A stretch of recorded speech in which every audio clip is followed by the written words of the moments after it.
Olá, queridos alunos, tudo bem? Vamos iniciar a nossa correção da primeira quinzena de julho, né? Aqui da nossa apostila, né? A capinha verde, nós vamos começar a corrigir. Eu não vou separar por matérias, eu vou corrigindo ao longo das páginas, certo? Que começa logo na página 28, tá? Que é a segunda unidade de estudo, tá? Que foi reservada para essa primeira quinzena de julho. Bom, na página 28 tem aí um desenho, né, representando uma festa cultural do Maranhão, tá? Então, na página 29 vem as perguntinhas sobre isso. Então, na primeira, tá perguntando qual é o título da obra e você precisaria observar a legenda dela. Então, observando a legenda dela, a gente vê que fala sobre o folclore brasileiro. E ali a gente vê o Bumba Meu Boi, né? Então, essa festa é do Bumba Meu Boi, tá? Na 3, tá pedindo para você descrever os personagens que aparecem, né? O espaço, como que essa festa é retratada, as suas cores. Bom, ali tem o Bumba Meu Boi, tem os atores, né? As pessoas que estão cantando, utilizando também instrumentos musicais. As cores são vibrantes, né? Tem muito amarelo, muito azul, muito verde, né? É isso que tá. E é na rua, né? Essa festa é realizada na rua, no centro, parece, né? Onde tem bastante casa, certo?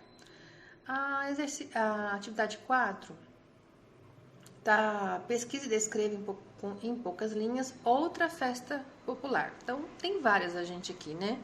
Tem o carnaval, que você pode descrever como é que é. É uma festa que pode ser feita em salão, tem em rua também com desfiles, né? De escolas de samba. Tem as festas juninas, que a gente dança quadrilha, tem doces típicos, né? E nas escolas é feita nas quadras, as crianças se enfeitam, né? De caipira.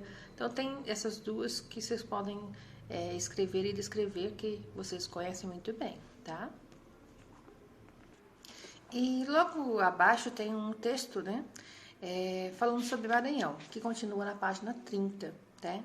E logo vem um exercíciozinho aí, que é o 6, pedindo para você explicar as duas possibilidades da palavra Maranhão. E essa resposta vai estar bem ali no primeiro parágrafo mesmo, né? Que está falando bem no finalzinho, que não se fala, né, não tem uma teoria confirmada sobre a origem do nome do estado, mas a mais aceita é que Maranhão é o nome dado pelos antigos nativos para o rio Amazonas.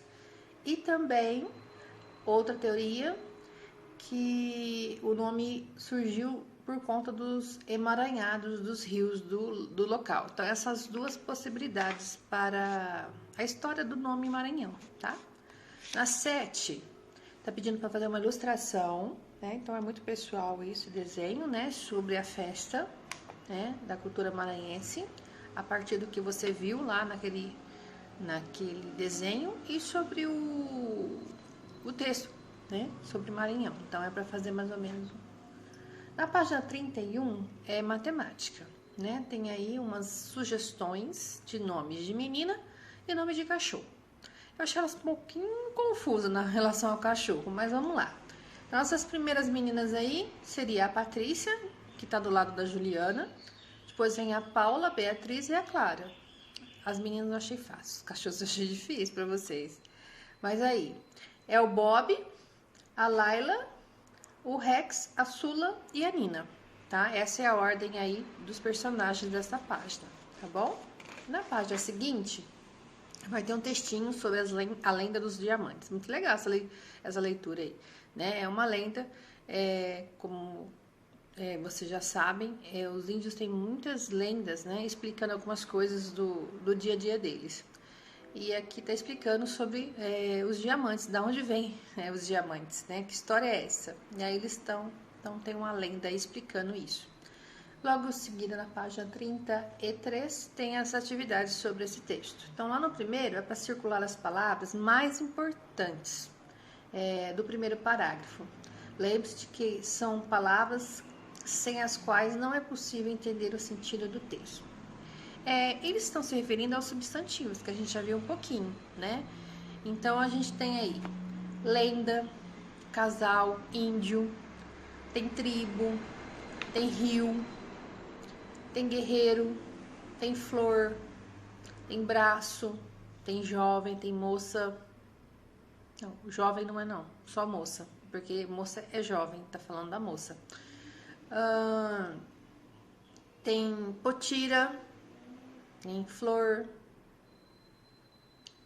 Então, essas são as palavras importantes do primeiro texto, que são os substantivos, tanto próprio como comum, tá?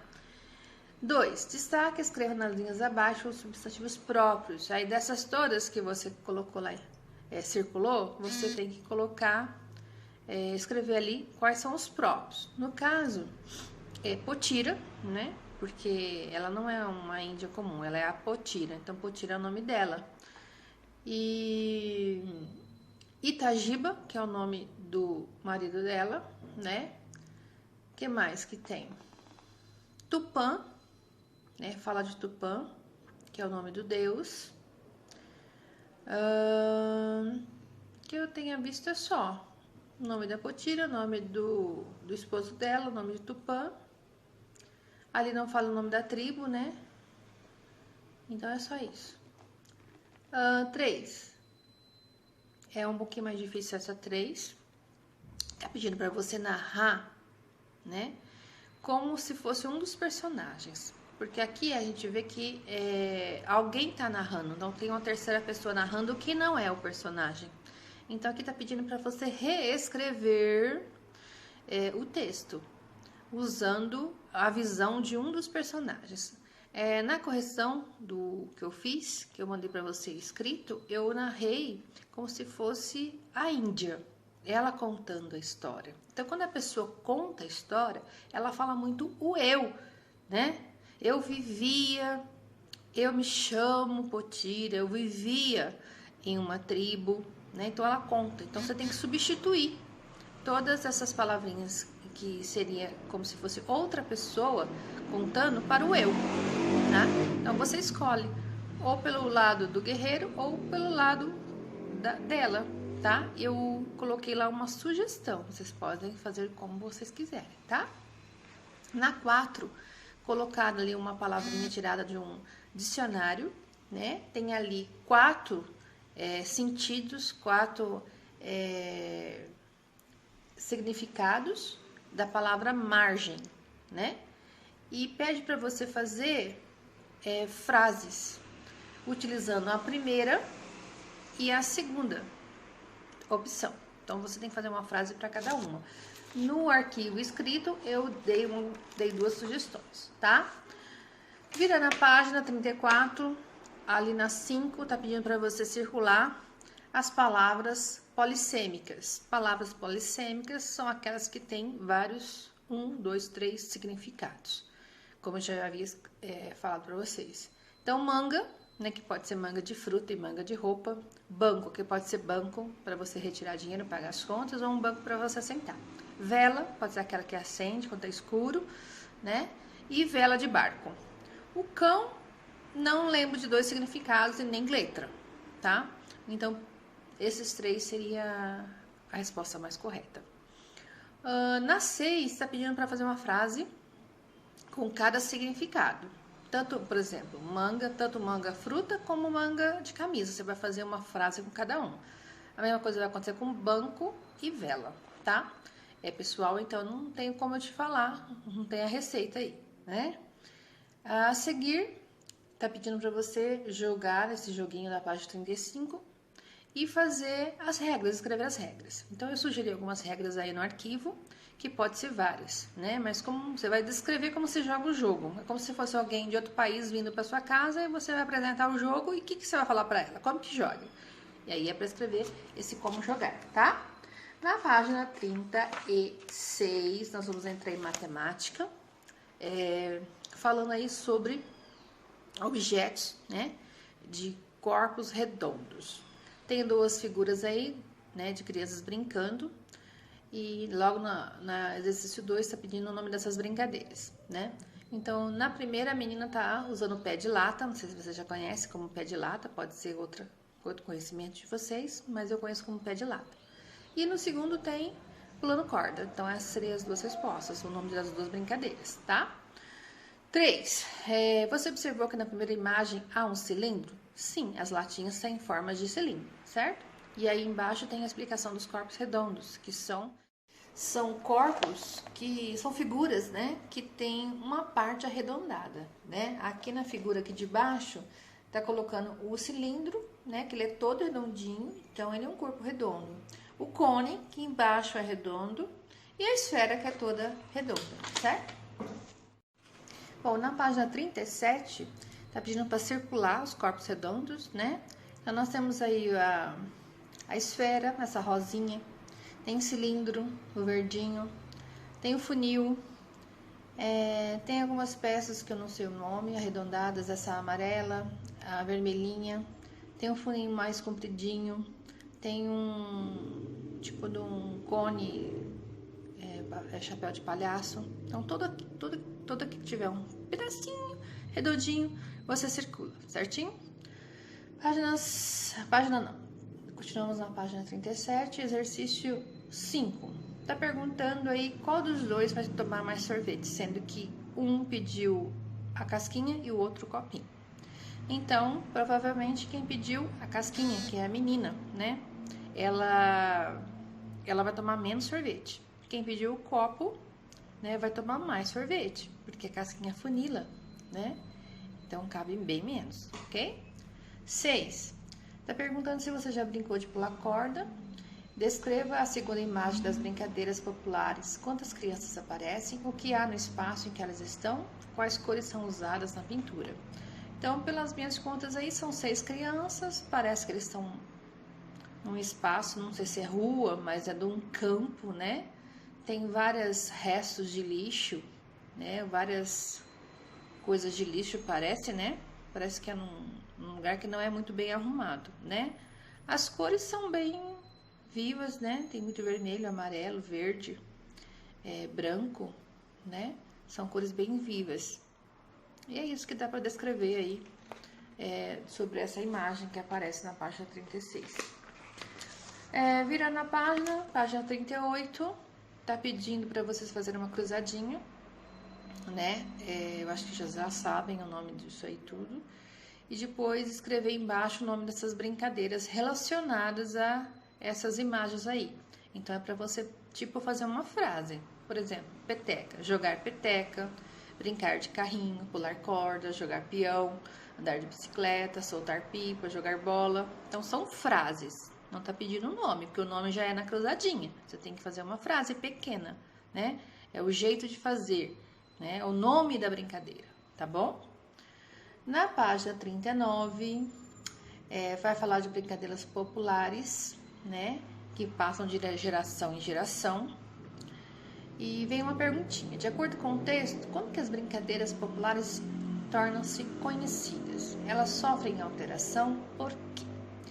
Então, respondendo aí, ela é conhecida porque ela é passada de geração em geração. Sua mãe aprendeu da sua avó aprendeu da sua bisavó, né? E você sabe por conta disso, tá? Então a resposta é essa, geração por geração. Elas sofrem alterações? Muito pouco. Às vezes o nome, por causa de região, mas o soltar peão, por exemplo, rodar peão, ele pode ter diferença de nome, mas é a mesma coisa, não muda, né? Não muda. Às vezes os brinquedos querem ser mais modernos, mas a essência dele não muda, certo? Então, por isso que não muda, tá? Porque são passados de geração em geração. Na página 40, nós temos aí um textinho falando sobre música, né? Eles estão falando do grupo Palavra Cantada, que representa muito as canções do Brasil, porque eles viajam, eles buscam, né, as canções de todos os cantos do nosso país. É muito legal o CD deles, tá? E aí vem uma perguntinha. O texto mostra que cada região do Brasil possui um tipo de música específico. Isso está ligado à cultura popular. Por quê?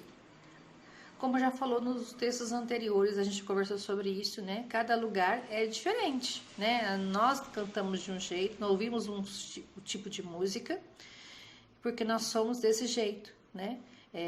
E outros lugares sofreram outras influências. Então, imagina um lugar perto dos índios, por exemplo. Eles são diferentes, eles receberam influência deles, né? Cantam alguma coisa parecida com eles. Então, assim, não é igual o Brasil todo. É tão grande, né? E não é igual aqui, né? Pela fala, você já percebe, né? Lá em Minas fala de um jeito, no Sul fala de outro jeito, no Nordeste fala de outro jeito. Então, nós somos diferentes. Então, consequentemente, as festas são diferentes, as músicas são diferentes, a comida é diferente, não é? Então, nós somos diferentes, por isso que é tudo diferente, certo? Bom, na página 41 tem uma música, né? Sai Preguiça, da região de Goiás, né? É uma música que eu nunca ouvi falar, né? Pra você ter uma ideia, né? E eles cantam muito lá. Aí vem na 3. Na letra da música, a preguiça é tratada como uma pessoa. Por que isso ocorre? Transcreve um trecho da música que mostre isso. Ela não como pessoa, mas como algo, né? Alguma coisa importante aí. Lá, a danada da preguiça. Danada a gente fala para pessoa, por isso que ele está se referindo, falando que fala de pessoa. Então, nessa primeira, ó, a danada da preguiça. A gente costuma falar a danada da menina, né? A danada da moça, a danada não sei do que, referindo-se à pessoa. E aqui está falando da preguiça. Pode ser uma doencinha, né? Então, na primeira linha, você pode pôr aí como o trecho que transcreve isso. Na 4, segunda música, por que a preguiça pode ser considerada uma doença? Tá dizendo ali, porque dá moleza, né? E a gente não tem vontade de fazer nada, não tem vontade de falar, né? Então, por isso que ela é considerada uma doença, certo? Virando a página 42, tá falando aqui sobre uma doençazinha, que é a esquistossomose. Tá? A gente viu isso no livro nosso didático e agora tá vendo de novo na apostila. Tem um texto aí explicando sobre ela e a atividade está pedindo as medidas, né? As medidas de prevenção dessa doença, que está bem esclarecida nas medidas profiláticas, né? Então é copiar tudo que tem ali, tá? Evitar tomar banhos em locais desconhecidos, né? Promover o controle da população, fornecer saneamento básico, ter uma rotina de higiene, tudo que está escrito ali vocês recopiem nesse espaço aqui, tá? Página 43 tem umas continhas que estão resultado no arquivo, eu não vou falar sobre elas, e esse resultado vocês têm que colocar na cruzadinha aqui, tá bom? Que também está lá no arquivo, ok? A página 44 está pedindo para vocês circular, né, os produtos que nós compramos por quilo. Então, seria o quê? Seria o açúcar, as frutas, a farinha, né, e tem o caju e a pera que eu considero fruta, então são eles só. O resto usa outras coisas, né? Usa no metro, igual o barbante a gente compra por metro, o álcool a gente compra por litro, né? Mas por quilo são esses que eu falei. Na 8, tá mostrando ali um lápis que mede 5 centímetros, tá? E o próximo exercício está pedindo para você pegar um objeto e medir as coisas na sua casa, né? Colocar o nome do objeto e quanto que você usou daquela medida, tá? Então, tem um exemplo ali de mesa e 5 pacotes de bolacha. A pessoa mediu com um pacote de bolacha. Então, se você coloca o objeto que você mediu, quantos daquilo lá que você decidiu por medida, certo? Página 45 já é educação física. Então, isso eu não vou corrigir, que é com outro professor, tá bom? Aqui, então, encerra a nossa correção da primeira quinzena de julho, tá? Tem um arquivo aí para ajudar, certo? Para vocês corrigirem. Quase todas são sugestões, vocês podem ter feito coisas diferentes, então se está muito semelhante você considera certo, só se estiver muito diferente você apaga e corrige, tá certo? Encerra por aqui, continua aí se cuidando, tá? Se preservando, tá bom? Nesse momento muito importante, tá? E até a próxima, né? Semana que vem já tem novas atividades. Na segunda quinzena de julho, que eu vou ainda continuar usando a mesma apostila, tá bom? Até mais. Beijo, tô com saudades.